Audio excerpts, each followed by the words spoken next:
So hello guys, this is Vishal Dhiman, your ethical hacking trainer. स्वागत करता हूं आपका एथिकल हैकिंग के हिंदी ट्यूटोरियल्स में। और आज के सेशन में हम पढ़ेंगे फुटप्रिंटिंग के बारे में, जैसे कि ये क्या होता है, कैसे किया जाता है। तो स्टार्ट करते हैं आज के सेशन को बिना किसी देरी के।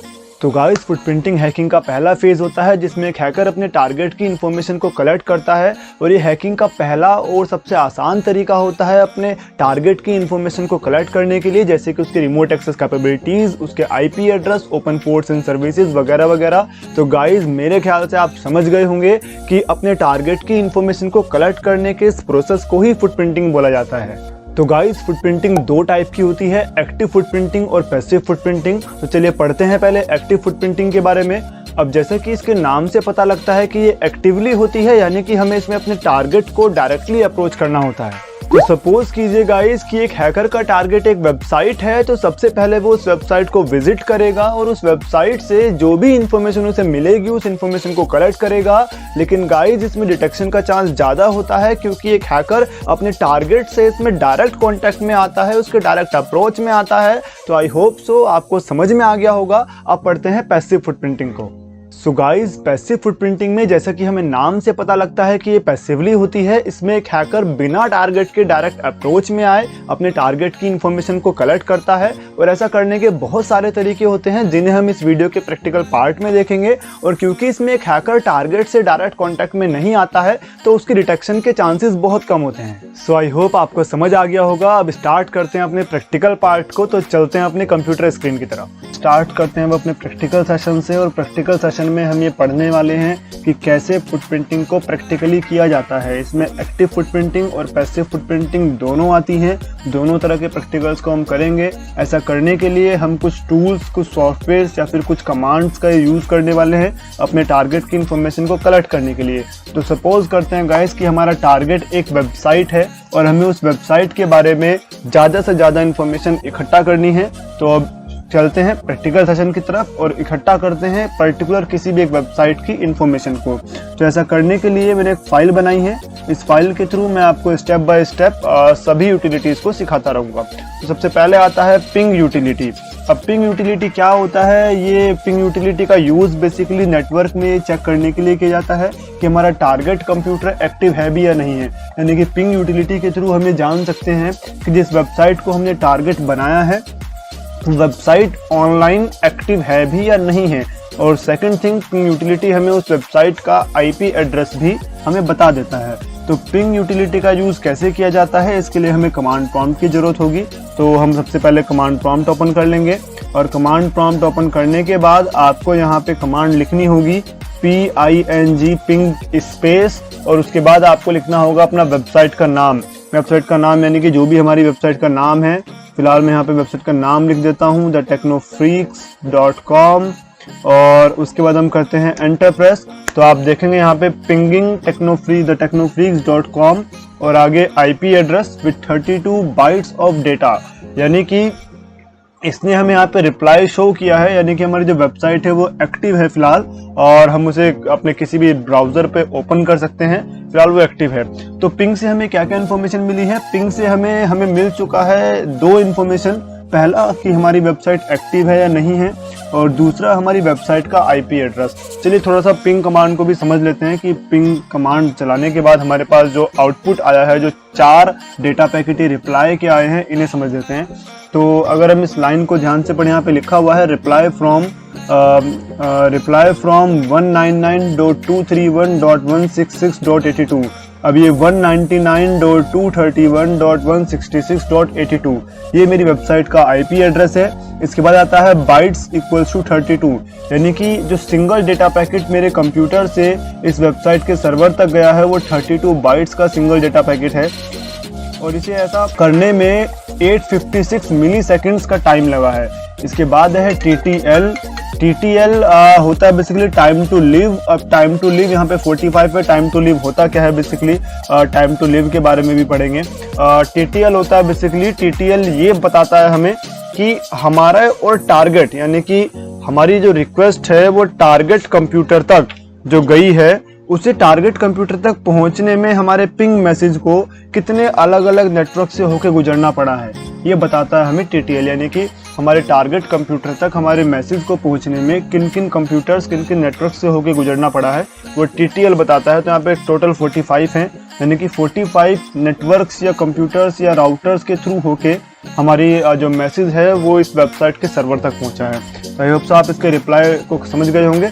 अब नीचे कुछ पिंग स्टैटिस्टिक्स दिया हुआ है। सबसे पहले IP एड्रेस ही शो किया है, उसके बाद packet send, total 4 packet send हुए हैं और रिसीव्ड 4 पैकेट रिसीव हुए हैं। जैसे कि आप देख सकते हैं 1 2 3 4 लॉस्ट 0 है, यानी कि 0% लॉस हुआ है। Approximate round trip times in millisecond, total round trip time दिया गया है। अब मिनिमम 399 मिली सेकेंड था, आप देख सकते हैं यहाँ पे मिनिमम 399 मिली सेकेंड का टाइम दिया हुआ है। उसके बाद मैक्सिमम 856 सेकेंड का मिली सेकेंड का टाइम है। तो एवरेज 589 मिली सेकेंड एक डेटा पैकेट को इस वेबसाइट के सर्वर तक जाने में और वहां से रिप्लाई लाने में लगे हैं। तो मेरे ख्याल से पिंग यूटिलिटी आपको समझ में आ गया होगा। Okay, so guys, ping command के बाद मैं आपको एक ऐसे टूल के बारे में बताने जा रहा हूं जो अपने आप में एक बहुत ही अल्टीमेट टूल है और इस टूल से आपको ऑलमोस्ट वो सभी इंफॉर्मेशन मिल जाएगी जिस इंफॉर्मेशन के लिए आपको विंडोज में या लिनक्स में काफी कमांड्स को यूज करना पड़ेगा, जैसे पिंग कमांड हुआ, ट्रेस रूट कमांड हुआ या NSLOOKUP कमांड हुआ। तो ऐसी कुछ इंफॉर्मेशन है जो बेसिकली अगर हम कमांड चला के निकालते हैं अलग अलग सेपरेटली, वो सभी इंफॉर्मेशन हमें हुईज डायरेक्टरी से केवल एक सिंगल लोकेशन पे हमें मिल जाती है। तो हुईज होता क्या है पहले मैं आपको बेसिकली क्लियर कर देता हूं। अब गाइज होता क्या है, जब कोई इंसान कोई वेबसाइट बनाता है और उसके लिए डोमेन नेम परचेज करता है, यानी कि कोई वेबसाइट का नाम परचेज करता है, तो अपने उसे रजिस्ट्रार को, यानी कि जहां से वो अपनी वेबसाइट का डोमेन नेम परचेज कर रहा है, उसे अपने कुछ डिटेल्स शो करनी होती है, कुछ डिटेल्स उसे एंटर करनी होती है, वहां पे डालनी होती है। और हुईज एक ऐसी डायरेक्टरी है जो सभी डोमेन की डिटेल्स को हमें शो कर देती है। तो ऐसा कैसे करते हैं, स्टार्ट करते हैं। इसके लिए हमें अपने ब्राउजर पे जाना होगा और अपने ब्राउजर पे आके आपको गूगल में सर्च करना होगा हुईज। और जैसे आप हुईज सर्च करेंगे तो आपके सामने गूगल पे काफी सारे रिजल्ट आ जाएंगे हुईज के लिए। अब इसकी अलग अलग वेबसाइट है, काफी वेबसाइट के थ्रू आप ये कर सकते हैं, जैसे huiz.net या huiz.domaintools.com या who.is या फिर huiz.com। लेकिन यहाँ पे जो सबसे बेहतर वेबसाइट है वो है who.is, जिसके जरिए आपको बेसिकली ऑलमोस्ट वो सभी इंफॉर्मेशन मिल जाएगी जो आपको एक बेसिकली एक स्टार्टिंग बेसिस पे आपको चाहिए होती है। जैसे कि वेबसाइट ओपन हो चुकी है और यहाँ पे हमारे सामने एक सर्च बार है जहाँ पे लिखा है डोमेन नेम्स और IP एड्रेस। अब यहाँ पे हम अपनी वेबसाइट का डोमेन नेम भी डाल सकते हैं या अपनी वेबसाइट का IP एड्रेस भी डाल सकते हैं। यहाँ पे मैं एक डोमेन नेम टाइप करता हूँ जो कि facebook.com है और मैं फेसबुक वेबसाइट पे हुईज करने की कोशिश करता हूँ और यहाँ पे सर्च पे क्लिक करते हैं। सॉरी, ये फेस हमने यहाँ पे क्लिक कर दिया था गलती से। face.com बैक जाएंगे, कंप्लीट टाइप करेंगे facebook.com और सर्च करेंगे। तो अब देखते हैं ये facebook.com की हमें क्या इंफॉर्मेशन शो कर रहा है। तो सबसे पहले रजिस्ट्रार नेम क्या है, रजिस्ट्रार सेफ huiz.registrarsafe.com ये सर्वर है। स्टेटस इसका फिलहाल यहाँ पे शो किया है। अब सबसे मेन चीज इंपॉर्टेंट डेट्स अगर आप देखें तो आपको ये पता लग जाएगा यहाँ से कि facebook.com जो नाम है, बेसिकली जो डोमेन नेम है, वो कब एक्सपायर होने वाला है, कब उसे रजिस्टर किया था और लास्ट टाइम उसे अपडेट कब किया गया था। तो अगर आप देखें यहाँ पे तो 30 मार्च 2028 में ये एक्सपायर होगा और जाहिर सी बात है फेसबुक एक्सपायर होने के बाद इसे रिन्यू फेसबुक को कराना होगा। इसके बाद रजिस्टर्ड ऑन 29 मार्च 1997 में इसे रजिस्टर किया गया था और हाल ही में 10 मार्च 2020 में इसे अपडेट किया गया है। उसके बाद यहाँ पे हमें फेसबुक के नेम सर्वर पता लग चुके हैं। गाइज, नेम सर्वर जानने के लिए हमें कमांड प्रॉम्प्ट में कमांड भी चलाते हैं जो कि NSLOOKUP नाम की कमांड है, लेकिन उन सभी कमांड से बेहतर है एक सेंट्रलाइज्ड टूल जो है who.is।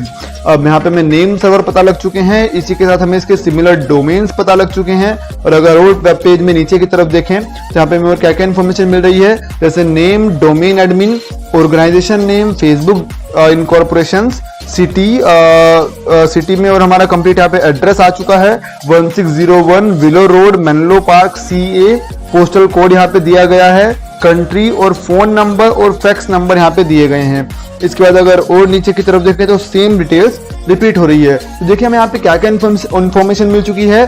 सबसे पहले हमें यहाँ पे पता लग चुका है हमारा जो रजिस्ट्रार इन्फो है वो मिली है। उसके बाद इंपॉर्टेंट डेट्स में हमें काफी इंपॉर्टेंट डेट्स पता लग गई है। हमें फेसबुक के चारों नेम सर्वर पता लग चुके हैं with IP address, similar domains का पता लग चुका है और फेसबुक का कंप्लीट एड्रेस और फैक्स या उसका कॉन्टैक्ट नंबर हमें यहाँ पे पता लग चुका है। अब इसके बाद अगर आप पेज में ऊपर की तरफ देखें तो यहाँ पे एक ऑप्शन है डीएनएस रिकॉर्ड्स। डीएनएस रिकॉर्ड्स को हम एनएस लुकअप कमांड के थ्रू भी पता लगा सकते हैं, लेकिन मैंने अगेन आपको बोलूंगा कि ये who.is एक ऐसी वेबसाइट है जो एक सेंट्रलाइज वेबसाइट है। ऑलमोस्ट आपको 4-5 जगह अलग अलग काम करने की जरूरत नहीं है। आप एक ही प्लेटफॉर्म पे आइए और यहीं से आप अपनी सारी इंफॉर्मेशन जो मेन इंफॉर्मेशन होती है वो आप कलेक्ट कर पाएंगे। तो डीएनएस रिकॉर्ड्स में हमें facebook.com के सभी डीएनएस रिकॉर्ड मिल चुके हैं, जैसे फेसबुक के डीएनएस सर्वर, फेसबुक के ए रिकॉर्ड, AA रिकॉर्ड या फेसबुक का MX यानी कि मेल एक्सचेंजर रिकॉर्ड, फेसबुक का सी नेम। तो इस तरह की हमें काफी सारे डीएनएस रिकॉर्ड मिल चुके हैं। गाइस ये डीएनएस रिकॉर्ड्स जो हैं यानी कि यहाँ पे जो टाइप दिए गए हैं आप इनके साथ फेमिलियर तब हो पाएंगे जब आप अपनी खुद की एक वेबसाइट ऑनलाइन कर चुके होंगे। अगर आपको वेबसाइट डिजाइनिंग आपको नहीं आती है और आप एक वेबसाइट को ऑनलाइन करना नहीं जानते हैं तो शायद आप डीएनएस रिकॉर्ड्स के साथ ज्यादा फेमिलियर ना हो पाए। इसके बाद नेक्स्ट आता है डायग्नोस्टिक्स, और डायग्नोस्टिक्स में ये हमें कैप्चा कंप्लीट करने को बोल रहा है, तो हमने कैप्चा को कंप्लीट किया और देखते हैं डायग्नोस्टिक में हमें इसने क्या शो किया है। तो डायग्नोस्टिक में हमें इसने शो कर रहा है हमें दो चीजें, एक है पिंग और एक है ट्रेस रूट। तो पिंग कमांड मैं आपको पहले भी समझा चुका हूं, पिंग कमांड क्या होती है, वो यहाँ पे सेम रिजल्ट है। उसके बाद ट्रेस रूट, अब ट्रेस रूट क्या होता है? ट्रेस रूट बेसिकली एक ऐसा कंसेप्ट है जिसमें हमें ये पता लगता है कि हमारे कंप्यूटर से और टारगेट कंप्यूटर तक, यानी कि अगर मैं अपने कंप्यूटर से कोई रिक्वेस्ट भेजता हूं facebook.com सर्वर पे तो वो किन किन कंप्यूटर्स, किन किन ISP के राउटर से होके गुजरता है वो हमें ट्रेस रूट में पता लगता है। बेसिकली एक नेटवर्क का रूट होता है जिसमें ये पता लग जाता है कि हमारी रिक्वेस्ट कहां कहां किस किस लोकेशन से होके हमारे टारगेट कंप्यूटर तक जा रही है। तो आई होप सो गाइज आपको who.is जो वेबसाइट है इसका यूज करना आपको आ गया होगा, और who.is एक बेहतरीन टूल है। उन सभी कमांड्स के कंपेयर अगर मैं इसे करूं तो मैं इसे उन सभी कमांड से ज्यादा बेहतर समझूंगा, क्योंकि उन कमांड्स में आपको 1 बाय 1 अलग अलग कमांड चला के आपको इन्फॉर्मेशन इकट्ठा करनी होती है, और यहाँ पे who.is आपको एकदम एक ही हिट में आपको ये सभी इन्फॉर्मेशन शो कर देता है। तो आई होप आपको समझ में आ गया होगा। अब चलते हैं अपने नेक्स्ट टॉपिक की तरफ। ओके सो गाइज अभी तक आपने सीखा था whois को विंडोज ऑपरेटिंग सिस्टम पे, और अब हम चलते हैं लाइनक्स ऑपरेटिंग सिस्टम की तरफ, यानी कि हम जानेंगे कि लाइनक्स पे whois को कैसे इस्तेमाल किया जाता है। गाइज एक स्पेशल ऑपरेटिंग सिस्टम डिजाइन किया गया है स्पेशली उन लोगों के लिए जो एथिकल हैकिंग या हैकिंग जैसे कंसेप्ट को करते हैं। जिस ऑपरेटिंग सिस्टम का नाम है काली लिनक्स, और अगर आपके पास काली लिनक्स ऑपरेटिंग सिस्टम है तो फिलहाल आप उस पर ऐसा काम कर सकते हैं। मैंने फिलहाल काली लिनक्स ऑपरेटिंग सिस्टम को वर्चुअल बॉक्स के अंदर इंस्टॉल किया हुआ है, और यहाँ पे हम जानेंगे कि अगर आपके पास काली लिनक्स पे अगर आप काम करते हैं तो यहाँ पे आप whois किस तरह कर पाएंगे। तो आपको करना क्या होगा, सबसे पहले आपको टर्मिनल ओपन करना होगा। गाइज यहाँ पे भी आप सेम उसी तरह कर सकते हैं, यहाँ पे ब्राउजर मौजूद है, आप ब्राउजर में जाके भी who.is वेबसाइट को विजिट करके किसी भी वेबसाइट की whois इंफॉर्मेशन आप फाइंड कर सकते हैं। लेकिन अगर आप कमांड रन करने के शौकीन हैं और आप कमांड के थ्रू काम करना ज्यादा पसंद करते हैं तो आप इसके टर्मिनल को ओपन करके टर्मिनल पे भी आप whois कर सकते हैं। अब ऐसा आप कैसे करेंगे? ऐसा करने के लिए आपको करना क्या होगा, आपको जस्ट टर्मिनल ओपन करना है और टर्मिनल में आपको टाइप करना है whois स्पेस और आगे वेबसाइट का नाम, लाइक यहाँ पे वेबसाइट का नाम हमने डाला facebook.com और एंटर प्रेस किया। तो गाइज केवल इतना सा काम है, आपको टर्मिनल में लिखना है whois स्पेस आगे उसकी वेबसाइट का नाम, उसके बाद आप थोड़ा सा वेट करेंगे और इसका रिजल्ट जो है बेसिकली एकदम से आपके सामने आ जाएगा, और उसके बाद हम इस रिजल्ट को समझना शुरू करेंगे।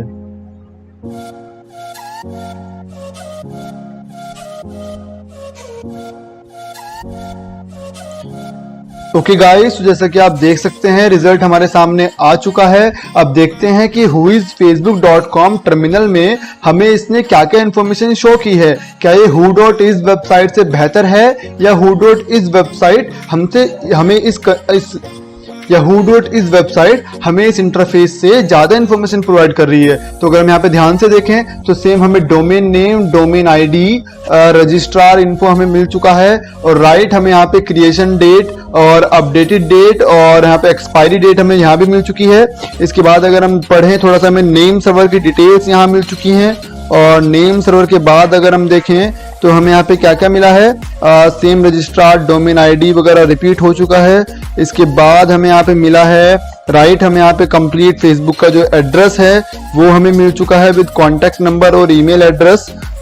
सो मेरे ख्याल से लगभग सेम डिटेल्स, यानी कि जो डिटेल्स हमें who.is से मिली थी वो डिटेल हमें यहाँ पे मिल चुकी है। बस यहाँ पे हमें ट्रेस रूट या पिंग जैसे कंसेप्ट का हमें डिटेल नहीं मिली है, लेकिन अदरवाइज जो बेसिक whois की डिटेल्स हैं वो ऑलमोस्ट हमें यहाँ पे सब मिल चुकी है। तो आई होप सो आपको लिनक्स कंप्यूटर पे whois किस तरह किया जाता है कमांड के थ्रू आपको क्लियर हो गया होगा। अब चलते हैं अपने नेक्स्ट टॉपिक की तरफ। ओके गाइस, तो हमारा नेक्स्ट टॉपिक है ईमेल ट्रेसिंग। इसमें हम जानेंगे कि अगर कोई ईमेल हमारे पास आया है तो हम उस ईमेल को कैसे ट्रेस कर सकते हैं कि वो मेल हमें किस लोकेशन से हमारे पास आया है। तो ऐसा करने के लिए यानी कि ईमेल ट्रेसिंग करने के लिए हमें एक एप्लीकेशन की जरूरत होगी जिसका नाम है ईमेल ट्रैकर प्रो। इस एप्लीकेशन को आपको इंस्टॉल करना होगा अपने कंप्यूटर में। सबसे पहले आपको बता दूं ये एक पेड एप्लीकेशन है, यानी कि अगर आप इसे नहीं खरीदेंगे तो आप ज़्यादा लंबे समय तक इस एप्लीकेशन को यूज नहीं कर पाएंगे। वैसे बाय डिफॉल्ट कंपनी की वेबसाइट पे, यानी कि ईमेल ट्रैकर प्रो की ऑफिशियल वेबसाइट पे आपको इस वेबसाइट का 15 डेज ट्रायल वर्जन मिल जाएगा, जिसे आप इस्तेमाल करके 15 दिन तक तो काम चला लेंगे, लेकिन उसके बाद आपको इसे परचेज करना पड़ेगा। तो स्टार्ट करते हैं ईमेल ट्रैकर सॉफ्टवेयर के थ्रू हम कैसे ईमेल को ट्रेस कर सकते हैं। तो ऐसा करने के लिए मैंने यहाँ पे अपना एक ईमेल एड्रेस ओपन किया है और एक ईमेल मैंने ओपन किया हुआ है जो कि मुझे योर स्टोरी एजुकेशन की तरफ से 20 मई 2020 में मेरे पास आया था। तो अगर मैं इस ईमेल को ट्रेस करना चाहूँ और जानना चाहूँ कि ये मेल मेरे पास कहाँ से आया है, आई मीन किस लोकेशन से आया है, तो ऐसा करने के लिए मुझे करना क्या होगा, आपको यहाँ पे 3 डॉट्स दिखाई दे रहे हैं, यानी कि मोर ऑप्शन आप क्लिक करेंगे और मोर ऑप्शन में जाके आपको एक ऑप्शन मिलेगा शो ओरिजिनल। आप शो ओरिजिनल कर देंगे और उसके बाद आपको जो डिटेल्स यहाँ पे शो हुई हैं, यानी कि जो डिटेल्स आपके सामने आ रही हैं, इसे ईमेल हेडर बोला जाता है। तो इसे ईमेल हेडर को आप इसे कॉपी करेंगे और कॉपी करने के बाद यहाँ पे एक ऑप्शन है कॉपी टू क्लिपबोर्ड, मैंने इसे कॉपी कर लिया। और कॉपी करने के बाद अपने सॉफ्टवेयर में आपको फाइल में जाना है और यहाँ पे आपको एक ऑप्शन मिलेगा ट्रेस हेडर्स। तो जैसे ही आप ट्रेस हेडर पे क्लिक करेंगे तो जो मैटर आपने कॉपी किया था वो बाय डिफॉल्ट यहाँ पे पेस्ट हो चुका है। अगर आप देखें तो ये मैटर सारा यहाँ पे बाय डिफॉल्ट आ चुका है। और इसके बाद आप कर देंगे ट्रेस के ऊपर क्लिक, ट्रेस बटन पे क्लिक। अब इसके बाद आपको यहाँ पे कर लेना है माई ट्रेस रिपोर्ट्स। तो आपको वो इसकी रिपोर्ट शो कर रहा है कि ये मेल आपके पास कहाँ से आया है, किस किस लोकेशन से आया है, और इसके अलावा भी वो और काफी इंफॉर्मेशन हमें शो करेगा। तो जस्ट वेट करते हैं इसे कंप्लीट ट्रेस करने तक और उसके बाद हम जानेंगे इसकी रिपोर्ट को थोड़ा समझेंगे। ओके, सो राइट गाइस, ट्रेसिंग कंप्लीट हो चुकी है और अब जानते हैं कि ये मेल हमारे पास कहाँ से आया है। तो सबसे पहले तो इसका बेस्ट चीज है इसका ग्राफिकल व्यू, जियोग्राफिकल लोकेशन। ये हमें शो कर रहा है कि ये जो मेल है मेरे पास ये मुंबई से आया है, यानी कि जो योर स्टोरी एजुकेशन नाम की जो ब्रांड है, जो कंपनी है, वो एक मुंबई का ब्रांड है, महाराष्ट्र का, ये मुझे पता लग चुका है। इसके बाद नीचे यहाँ पे उसने एक रूट भी मुझे दिखा दिया है कि मेरे कंप्यूटर तक ये जो ईमेल आया है वो कहाँ से होके आया है, किस किस एड्रेस के थ्रू होके आ रहा है। और अगर हम यहाँ पे देखें तो फ्रॉम आईपी एड्रेस, यानी कि मुझे वो आईपी एड्रेस ही पता लग चुका है जिस आईपी एड्रेस से मेरे पास तक ये मेल आया है। तो आप देख सकते हैं ईमेल को ट्रेस करके हमें काफी सारी इन्फॉर्मेशन मिल चुकी है। इसके अलावा अगर आप यहाँ पे और टैब्स को ध्यान से पढ़ें तो यहाँ पे एक नेटवर्क हुईज है जो इसके कंप्लीट एक नेटवर्क का हुईज रिपोर्ट जनरेट करके हमें दे देता है। और इसके अलावा यहाँ पे डोमेन हुईज है। अब डोमेन हुईज यानी कि यहाँ पे कोई डोमेन नेम तो रजिस्टर्ड नहीं है फिलहाल इस आईपी पे, तो इसलिए हमें यहाँ पे इसने कोई भी डोमेन हुईज यहाँ पे शो नहीं किया है। और ईमेल हेडर तो अभी हमने वो कॉपी किया ही था, ये वही सेम चीज है। तो मेरे ख्याल से आपको समझ आया होगा कि कैसे हम ईमेल ट्रैकर प्रो सॉफ्टवेयर का यूज करके एक ईमेल एड्रेस को ट्रेस कर सकते हैं और ये पता लगा सकते हैं कि उस कंपनी का आईपी एड्रेस क्या है जिस आईपी एड्रेस से मेरे पास मेल आया है, और वो उस कंपनी का ओरिजिन यानी कि उसकी लोकेशन कहाँ पर है, कहाँ पर वो कंपनी मौजूद है जहां से उन्होंने मुझे ईमेल भेजा है और साथ ही साथ वो रूट भी मुझे पता लग चुका है, जिस रूट से होते हुए ये ईमेल मेरे पास यानी कि मेरे अकाउंट तक आया है। तो आई होप सो आपको ईमेल ट्रैकर प्रो सॉफ्टवेयर का यूज करना आ गया होगा। अब चलते हैं अपने नेक्स्ट टॉपिक की तरफ। Okay guys, so information gathering में हमारा नेक्स्ट टॉपिक आता है मिररिंग वेबसाइट, जिसमें हम ये जानेंगे कि कैसे हम एक वेबसाइट को मिरर कर पाएंगे। अब बेसिकली इसका मतलब क्या होता है कि हम कैसे एक वेबसाइट को डाउनलोड कर पाएंगे। जी हाँ, बिल्कुल, आपने अब तक बेसिकली ऑनलाइन वेबसाइट से सॉन्ग डाउनलोड किए होंगे, वीडियोस डाउनलोड की होगी, सॉफ्टवेयर डाउनलोड किए होंगे, लेकिन अब हम बात कर रहे हैं पूरी की पूरी वेबसाइट को ही डाउनलोड करने की। जी बिल्कुल, ऐसा पॉसिबल है और ऐसा किया जाता है केवल इन्फॉर्मेशन गैदर करने के लिए। यानी कि अगर हमें अपने टारगेट की वेबसाइट की इंफॉर्मेशन निकालनी है तो उसके लिए एक स्टेप ये भी होता है कि हम अपने टारगेट की वेबसाइट को ही डाउनलोड कर लें और बाद में उस डाउनलोड की गई वेबसाइट से इंफॉर्मेशन निकाल लें। लेकिन गाइज, ऐसा बड़ी वेबसाइट से पॉसिबल नहीं है। तो यानी कि अगर आप सपोज करें कि आप चाहते हैं कि मैं कंप्लीट एक यूट्यूब वेबसाइट को डाउनलोड कर लूं, तो देखिए ऐसा पॉसिबल नहीं है। आप यूट्यूब वेबसाइट को डाउनलोड नहीं कर पाएंगे या आप फेसबुक को डाउनलोड नहीं कर पाएंगे। लेकिन हाँ, जो कंपनियों की वेबसाइट होती है, जैसे कोई भी कंपनी किसी भी शहर में काम कर रही है और उनकी कोई वेबसाइट है, तो उस वेबसाइट को आप डाउनलोड बिल्कुल कर पाएंगे और उसकी इंफॉर्मेशन भी निकाल पाएंगे। तो ऐसा करने के लिए हमें एक सॉफ्टवेयर की जरूरत होती है, जिस सॉफ्टवेयर का नाम है httrack वेबसाइट कॉपियर। इस सॉफ्टवेयर को ओपन करेंगे और इस सॉफ्टवेयर को ओपन करते ही हमारे पास सबसे पहले इसका वेलकम विजार्ड ओपन होता है और इसके बाद हम नेक्स्ट करेंगे और इसके बाद हमें एक ऑप्शन मिलता है प्रोजेक्ट नेम, यानी कि जो हम ये प्रोजेक्ट कर रहे हैं इस प्रोजेक्ट को हमें कोई भी एक नाम देना होगा। तो फिलहाल मैं इसे यहाँ पे एक नाम दे देता हूँ, जैसे हमने इसे नाम दे दिया है फिलहाल डेमो। उसके बाद नीचे कैटेगरी है, कैटेगरी डालने की हमें कोई जरूरत नहीं है फिलहाल। उसके बाद पाथ है, यानी कि जो वेबसाइट डाउनलोड होगी वो डाउनलोड होने के बाद कहाँ पे सेव होगी। तो मैं फिलहाल इसे सेव कर लेता हूँ अपने डेस्कटॉप कंप्यूटर पे और ओके करता हूँ, यानी कि जो वेबसाइट मैं डाउनलोड करूंगा वो मेरे डेस्कटॉप पे स्टोर होने वाली है। फिर नेक्स्ट करेंगे और नेक्स्ट करने के बाद अब वो मुझसे मांग रहा है वेब एड्रेस यानी कि URL, यानी कि वो एड्रेस जिसे मैं डाउनलोड करना चाहता हूं। तो इसके लिए वापस से मैं आता हूं अपने गूगल क्रोम ब्राउजर पे। तो गाइस, एक बेसिक सी वेबसाइट जो कि जल्दी डाउनलोड हो जाए, क्योंकि ये डेमोन्स्ट्रेशन पर्पस के लिए है केवल। तो यहाँ पे मैं एक वेबसाइट ओपन कर लेता हूँ। लाइक एक वेबसाइट है W3 Schools, राइट। ये एक बहुत अच्छी वेबसाइट है जहां से आप प्रोग्रामिंग लैंग्वेजेस यानी कि जो वेब डिजाइनिंग के लैंग्वेजेस हैं उनके बारे में आप सीख सकते हैं। तो W3 Schools में आके अब सपोज कीजिए कि मुझे डाउनलोड करना है HTML। मैं सीखना चाहता हूं HTML और मैं HTML वेबसाइट का इस वेबसाइट के पेज को डाउनलोड करना चाहता हूं। तो देखिए गाइस, इसमें कंसेप्ट है बेसिकली, अगर आप चाहें तो आप कंप्लीट वेबसाइट को भी डाउनलोड कर सकते हैं। उसके लिए आपको करना क्या होगा, आपको केवल यहाँ पे वेबसाइट ओपन होने के बाद उसका जो एड्रेस है उसे कॉपी करना होगा और अपने सॉफ्टवेयर में आपको यहाँ पे उसे पेस्ट कर देना होगा और नेक्स्ट कर देंगे। ऐसा करने से होगा क्या, ये w3schools.com कंप्लीट वेबसाइट को डाउनलोड करेगा। लेकिन अगर आप ऐसा नहीं चाहते हैं और आप वेबसाइट के केवल एक हिस्से को डाउनलोड करना चाहते हैं, यानी कि वेबसाइट के एक छोटे से पार्ट को डाउनलोड करना चाहते हैं, तो आप वेबसाइट के उस पेज को ओपन कर लीजिए और उसके बाद आप केवल उस पार्ट को डाउनलोड कर पाएंगे। जैसे कि मैं चाहता हूं कि मैं फिलहाल इसका HTML वाला जो पार्ट है, यानी कि HTML में सीखना चाहता हूं ऑफलाइन बेसिस पे, या इसके इस पार्ट की कुछ इंफॉर्मेशन मुझे गैदर करनी है, तो मैं HTML पे क्लिक कर दूंगा और यहाँ पे अब जो ऊपर लिंक आ रहा है इस लिंक को मैं यहाँ से कॉपी करूंगा और कॉपी करने के बाद अपने सॉफ्टवेयर में यहाँ पे पेस्ट करूंगा और उसके बाद मैं केवल नेक्स्ट बटन पे क्लिक कर दूंगा। तो गाइज, अब ये करेगा क्या, अब ये इस वेबसाइट के केवल HTML वाले पार्ट को डाउनलोड करेगा। तो नेक्स्ट कर दिया है, कुछ ऑप्शंस यहाँ पे दिए गए हैं लेकिन इनकी हमें जरूरत नहीं है, हाँ नहीं पड़ेगी तो आप यहाँ से फिनिश कर दीजिए और जैसे ही आप फिनिश करेंगे ये आपकी वेबसाइट को डाउनलोड करना शुरू कर देगा। तो हमें थोड़ा सा यहाँ पे वेट करना पड़ेगा इस वेबसाइट के डाउनलोड होने तक, तो थोड़ा सा इंतजार करते हैं।